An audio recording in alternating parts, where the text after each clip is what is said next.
Lods, asan ba nakatira si Captain America? Malamang sa Amerika talaga, idol. Kapag sa Philippines naman, siyempre tatawagin Captain Philippines. Lods, mag-asawa pala nanay at tatay mo. Oo naman, idol.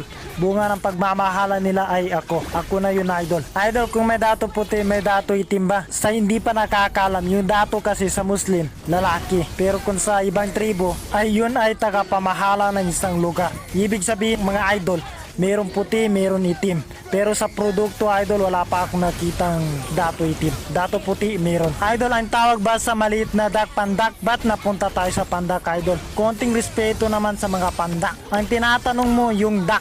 Ibig sabihin, ang tawag doon kapag maliit, small duck. Idol, paano po sumipa ang pilay? Hindi naninipa ang pilay, idol. Nananapak, pwede. Gusto ko sana mag long ride kaso malayo. Buti pa nga, baka mapano ka pa sa daan.